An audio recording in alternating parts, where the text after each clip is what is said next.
नमस्कार दोस्तों। इमली के आज के एपिसोड में इमली सबको बताती रहती है कि उसके जन्मदिन पर नानी कभी भी खुशी नहीं मनाती थी और उसके जन्म को एक अभिशाप मानती थी, उसे पाप मानती थी क्योंकि उसके बाबा नहीं है। इमली कहती है लेकिन हमारी अम्मा हमसे बहुत प्यार करती है, उसके लिए तो हम ही उनकी दुनिया है। पूरा परिवार इमली की बातों से इमोशनल हो जाता है। इमली कहती है हम आप लोगों को एक बात बताएं और अब सब रोने लगे। अपर्णा इमली को गले लगा लेती है। निशान सबका मूड हल्का करने के लिए कहता है इमली मेरे हाथ को देखो, जब भी ये हाथ केक की तरफ बढ़ता आता है ये परिवार वाले मुझे डांटते हैं। अब तुम जल्दी से केक काटो ताकि मुझे केक खाने को मिले। इमली केक काटने लगती है तो रूपाली कहती है रुक, पहले एक बार तू अपने मन की विश तो मांग ले, बर्थडे के दिन विश मांगने से पूरी हो जाती है। इमली कहती है हमको तो सब कुछ मिल गया, अब हम क्या मांगे। रूपाली कहती है एक बार आंख बंद करके तो देख। ध्रुव भी कहता है जो तेरे सामने आए वही मांग लेना। इमली आंखें बंद करती है तो आदित्य उसका हाथ पकड़कर उसे पढ़ाता हुआ उसे नजर आता है। वो आंखें खोल देती है। निधि पूछती है क्या मांगा तूने। मालिनी कहती है विश इस तरह बताई नहीं जाती, नहीं तो पूरी नहीं होती है। इसके बाद इमली केक काटती है और सबको केक खिलाती है।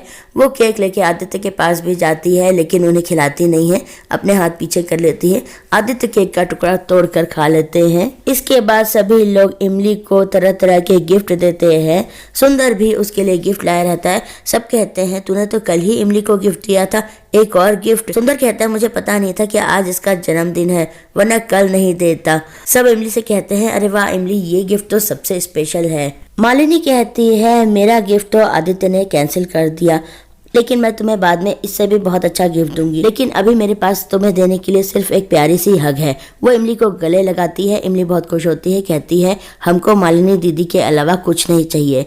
देव और दादी इन दोनों बहनों का प्यार देख के खुश होते रहते हैं। इसके बाद देव इमली को गिफ्ट देते हैं तो इमली कहती है अरे बाप रे, ये तो बहुत बड़ा गिफ्ट है। फिर दादी इमली को सोने की चेन देती है। इमली कहती है ये तो असली सोने की है।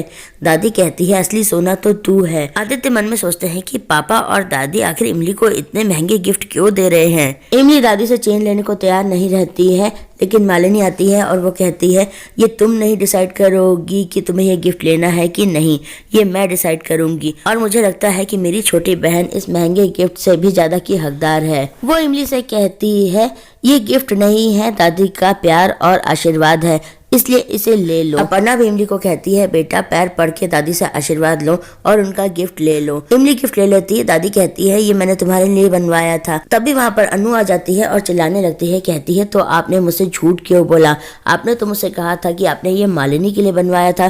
पहले तो सिर्फ आपका बेटा ही झूठ बोलता था, लेकिन अब माँ भी झूठ बोलने लगी है। वो कहती है मेरी ही गलती थी कि मैंने आप लोगों पे भरोसा किया। आपने मुझसे कहा था कि मैं यहाँ आऊंगी तो मालिनी को अच्छा लगेगा, इसलिए मैं सब कुछ भूल भाल के इस नौकरानी के जन्मदिन पर आ गई कि मेरे परिवार को अच्छा लगेगा।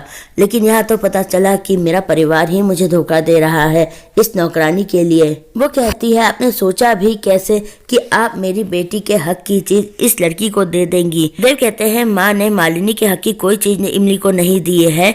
माँ ने इमली और मालिनी दोनों के लिए चेन बनवाई थी, ये रही मालिनी की चेन। अनु गुस्से में आकर मालिनी वाली चेन उठाकर जमीन पर फेंक देती है और कहती है आपने सोचा भी कैसे मेरी बेटी की तुलना इस नौकरानी से करने की। जो इस लड़की का है वो मेरी बेटी का कभी नहीं हो सकता और जो मेरी बेटी का है वो इसका कभी नहीं हो सकता है।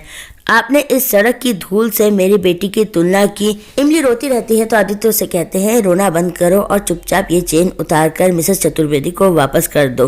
मालिनी आती है और कहती है नहीं, तुम ये चेन वापस नहीं करोगी। वो कहती है ये चेन तुम्हें मेरी माँ ने नहीं मेरी दादी ने दी है और मेरी माँ को कोई अधिकार नहीं है तुमसे ये चेन वापस मांगने का। इमली कहती है दीदी हमको इन सब चीजों का कोई शौक नहीं है, हम अभी ये चेन वापस कर देते हैं, हम बस इतना नहीं चाहते कि हमारी वजह से इतना सब कुछ हो। वो कहती है ये दादी का आशीर्वाद है और इसे वापस करके तुम उनके प्यार और आशीर्वाद का अपमान करोगी, इसलिए तुम ये चेन वापस नहीं करोगी। वो अपनी माँ से भी कहती है कि इमली का गिफ्ट आपको पसंद नहीं आया और मेरा गिफ्ट तो आपने उठाकर जमीन पर फेंक दिया, अब और क्या कहना चाहती हैं आप। कहिए, मैं भी सुनना चाहती हूँ और सुनाना भी चाहती हूँ। देव अनु को डांटते हैं और कहते हैं, अब और क्या रह गया है तुम्हारे लिए कहने को, इस तरह सबका मन दुखी कर दिया, अब चलो यहाँ से।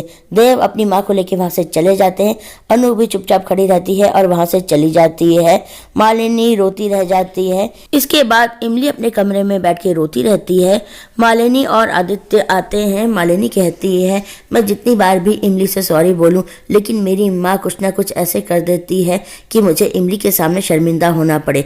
मैं उससे माफी मांगना चाहती हूँ, लेकिन मुझे बहुत झिझक हो रही है उसके पास जाने के लिए। आदित्य मालिनी को कहते हैं कि तुम जाकर इमली से बात करो, लेकिन वो तैयार नहीं होती। आदित्य से कहती है कि आप जाकर उससे बात करें। आदित्य इमली के पास आते हैं और कहते हैं, इमली तुम इस तरह दुखी मत हो। इमली कहती है, दुखी नहीं है, हम गुस्से में हैं। हमें समझ में नहीं आता कि आखिर हमारी गलती क्या थी, क्यों आज के दिन हमारे साथ इतना कुछ हुआ। वो कहती है, हम क्या सचमुच सड़क की धूल है कि कोई भी आकर हमें कुछ भी कहकर चला जाए। आपके परिवार के अलावा कोई हमसे प्यार नहीं करता है। आदित्य इमली से कहते हैं, सॉरी। इमली कहती है, आप क्या इंग्लिश मैडम है जो सॉरी बोल रहे हैं। आदित्य कहते हैं, मैं किसी और के लिए नहीं, अपने लिए सॉरी कह रहा हूँ। आज तक मैंने जो कुछ भी तुम्हारे साथ किया है उसके लिए मैं तुमसे सॉरी बोल रहा हूँ और मैं अपनी गलती सुधारना चाहता हूँ। वो इमली से कहते हैं, उठो और चलो मेरे साथ। इमली उनके कहने पे उठ जाती है। मालिनी को समझ में नहीं आता रहता कि आदित्य क्या करना चाहते हैं। आदित्य इमली से कहते हैं, अपनी आंख बंद करो, और उसे अपने साथ ले जाते हैं। मालिनी भी पीछे पीछे आती है। आदित्य इमली को अपने कमरे में लेकर जाते हैं और कहते हैं, मैंने तुम्हें तुम्हारे जन्मदिन पर कोई तोहफा नहीं दिया है और अभी भी मैं तुम्हें कुछ दे नहीं रहा हूँ, तुमसे मांग रहा हूँ। मैं तुमसे एक चांस मांग रहा हूँ, मेरी गलतियों को सुधारने का चांस। वो कहते हैं कि आज से हम दोनों सब कुछ भूल के एक नई शुरुआत नहीं कर सकते, और वो इमली को कहते हैं कि चलो मेरे कमरे के अंदर। आदित्य ने इमली को यह अधिकार दे दिया है कि वो उनके कमरे में कदम रख सके। मालिनी भी ये देखती रहती है पीछे से। वो खुश होती है, लेकिन जब इमली और आदित्य दोनों दाहिना पैर एक साथ कमरे के अंदर रखते हैं तो मालिनी को दादी की कही बातें याद आती है कि पति और पत्नी जब गृह प्रवेश में एक साथ दाहिना कदम आगे रखते हैं तो इसका मतलब ये होता है कि दोनों को कदम से कदम मिलाकर जीवन भर साथ चलना होता है। मालिनी को अपना गृह प्रवेश भी याद आता है। मालिनी सोच में पड़ जाती है। तो दोस्तों, आज का एपिसोड तो यहीं पे खत्म हो जाता है। आगे इस हफ्ते के एपिसोड में हम यही देखेंगे कि किस तरह मालिनी के एक्सीडेंट की खबर आएगी और पूरा परिवार परेशान हो जाएगा। अगर आपको हमारे इमली के अपडेट्स पसंद आ रहे हैं तो हमारे चैनल को लाइक, शेयर और सब्सक्राइब करें और अपने कमेंट्स हमें जरूर भेजें। कल के एपिसोड के अपडेट के साथ फिर मिलते हैं, तब तक के लिए बाय।